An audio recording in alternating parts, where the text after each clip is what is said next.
Бәріңе сәлем. Бұл Лео фильм арнасы. Бүгін мен 2011 жылы шыққан «Очень плохая училка» деп аталатын комедиясы туралы айтатын боламын. Фильм мұғалімдер жиналысынан басталады. Мектеп директоры өткен оқу жылын қорытындылап, мұғалім Элизабет Хелси жұмыстан шығатын мәлімдейді. Ол қоштасу сөзінде оқушыларын қимайтынын, мұғалімдермен жақын танысқандарына қуанышты екенін айтады. Мұның барлығы әрине өтірік. Ол мұғалімдердің атын да білмейтін еді.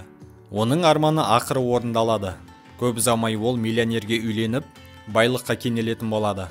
Қыз бай жігітті өзіне қаратып алып, оның зәулім үйіне асығады. Алайда оны бұл жерде тосынсый күтіп тұр. Күйеуінің анасы қонаққа келіп, баласына Элизабет онымен тек ақша үшін ғана кездесіп жүргенін түсіндіреді. Алаяқ қыз тіпті оның бүгін туған күні екенін де білмейді. Элизабетті үйден қуып шығады. 3 айдан кейін сұлудың ақшасы таусылып, ол мектепке қайта оралады. Мұғалім Лин Дэвис әйелді тамақтануға шақырады, бірақ ол қолы бос емес екенін айтады. Кафеде Элизабет әріптесіне бай күйеуді іздеп жүргенін, бірақ әзірге таппағанын айтады. Егер ол кеудесін үлкейтсе, онда барлығы жақсы болатынына сенімді. Ұйықтамай дерлік ол мектепке келеді және алғашқы сабағын өтеді. Сынып старостасы анасы жасаған печеньені мұғалімге береді. Элизабет оның жиіркенішті екенін айтып, түкіріп тастайды. Мұғалім сабақты өткізгісі келмей, оқушыларға теледидарды қосып беріп, өзі ұйқыға кетеді. Асханада қызы қатты ұнататын мұғалім Рассел келеді. Бірақ ол бай емес, қарапайым дене шынықтыру мұғалімі. А ты все еще физрук? Ну да. Отвали. Дәлізде Элизабет жаңадан келген сүйкімді мұғалімді байқап қалады. Жігіт өзін Скотт деп таныстырады. Қыз оның қолындағы қымбат сағатты көреді. Жігіт өзінің бай отбасыда өскенін айтқан кезде қызықтың барлығы басталады. Элизабет жігітті сыныпқа дейін шығарып салады және жол бойында оның жақында қызымен айырылысып кеткенін біледі. Жігіт үлкен кеуделі бұрынғы қызын көрсетеді және Элизабет жігітке қалай ұнау керектігін түсінеді. Алайда дәрігер операцияға үлкен сумма сұрайды. $9300.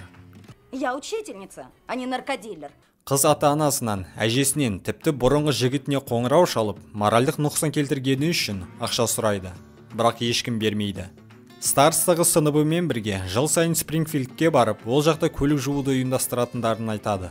Элизабет басында бұл әңгімені елемейді. Бірақ қыз сыныбымен былтыр көліктерді жуып $6000 тапқандарын айтқанда, Элизабет бірден қызығушылық танытады. Сұлу ашық киініп, көлік жууға көптеген ер адамдарды тартады. Ол мектеп оқушыларымен бірге тапқан ақшаның едәуір бөлігін өзіне қалдыруды шешеді. Бұны мұғалім Эми Белкова байқап қояды. Мұғалім бұл туралы директорға айтады, бірақ қызда нақты дәлел жоқ болғандықтан, директор оған сенбейді. Қыз ашуланып, әдейі Скоттың көзінше Элизабеттің кеудесін үлкейту туралы жоспарын айтып қалады.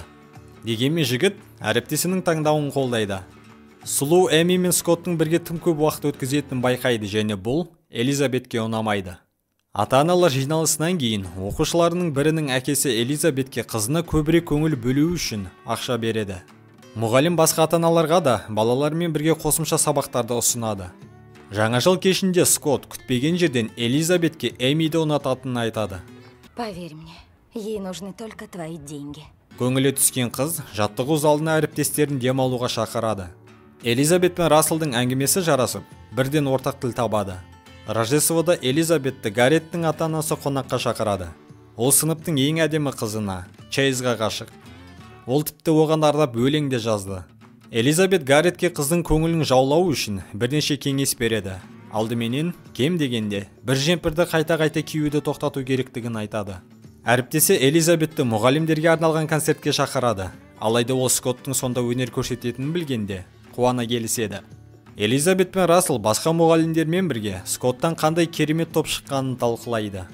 Күтпеген жерден Скотт Эмиге арналған әнін орындайды. Мұғалім қуаныштан жылайды, ал Элизабет қатты ашуланады. Ол Линге өмірдің әділетсіз екендігін айтып, шағымданады. Әріптесі ең көп ұпай жинаған сынып жетекшісі $5700 сыйақы алатынын айтады. Сонда Элизабет балаларға шынымен сабақ беруді шешеді. Сұраққа прикол ұстаған оқушыларды сабақтан қуып, дұрысымен жауап бергендер баскетбол добымен соққы алады. Мектепте Скотт пен Эми жақын қарым қатынастарын жасырмайды. Көп ұзамай мұғалім қалған уақыт ішінде сыныпты көтеру мүмкін емес екенін түсінеді. Элизабет өзін журналист етіп таныстырып, білім министрлігінің шенеунігін сұхбат алуға шақырады. Мектеп оқушыларына алдағы уақытта болатын тест жауаптарын ұрлау үшін оған ұйықтататын дәрі береді. Бір айдан соң 7-ші сынып оқушылары емтихан нәтижесі бойынша штатта рекорд қояды. Директор Элизабетке $5700 сыйақы берген кезде қалған мұғалімдер таң қалады. Әсіресе осы жылы көп жұмыс жасаған Эми. Әріптесі Элизабеттен кек алу үшін ол Скотт екеуі сыныптармен ұзақ экскурсияларды бірге жүретіндерін айтып мақтанады. Элизабет алманы күшті аллергенмен ысқылап Эмидің үстеліне қояды. Мұғалім сапарда науқас әріптесінің орнын алмастыруға бірден келіседі. Түнде Эми өзінің үстелі мен Элизабеттің үстелін ауыстырып тастайды. Таңертең ол кілтін жоғалтып алғанын айтып, еңбек мұғалімінен құлыпты ашып беруін сұрайды. Эми мектеп оқушыларына арналған тесттің жауаптарын тауып, Элизабеттің қалай сыйақы алғанын түсінеді. Директор бұл туралы білгенде, енді тесттің нәтижесін тексеруді ұйымдастыруға тура келетінін өкінішпен айтады. Экскурсия кезінде Элизабет пен Скотт қонақ үйде жыныстық қатынаспен сырттай киіммен айналысады. Қыз телефонына диктофонды қосып, жазбаны Эмиге жібереді. О да, давай, засади мне поглубже, Скотт. Мұғалім бұны естіп, төбе шашы тік тұрады. Экскурсия кезінде Гаррет күтпеген жерден ыңғайсыз түрде Чейзге деген махаббатын білдіреді. Сыныптастары жігіттің үстінен күледі. Элизабет жігітке көмектесуді ұйғарып, оған емшек қабын береді. Мұғалім барлығына Гарретті жоғары сынып оқушысымен сүйісіп жатқанда ұстап алғанын айтады. Дәлел ретінде жігіт емшек қапты көрсетеді. Достары оған қандай пысық жігіт екенін айтады. Кенеттен Эми пайда болып, тест нәтижелерін ұрлағаны үшін түрмеге отырғызылатынын айтып, айқайлайды. Мұғалім бұл ситуациядан шығатын жол табады. Ол досы арқылы шенеунікке сол күні есінен танып қалған кезде түсірген жалаңаш суреттерін жібереді. Шенеунік жазған арызын қайтарып, және барлық айыптарды алып тастауды шешеді.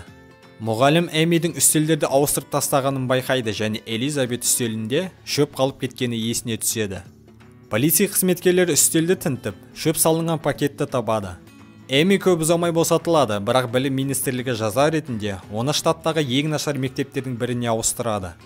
Енді Скотт Элизабеттің артынан жүгіреді. Ол Расселге барып, оны кездесуге шақырады. Элизабеттің өмірі жақсы жаққа өзгереді. Ол кеудесін үлкейтуден бас тартады және 3 айдан кейін оқу ісінің меңгерушісі болып тағайындалады.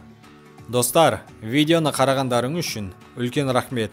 Бұл фильм туралы ойларыңызды комментарийге жазып, арнаға тіркелуді ұмытпаңыздар.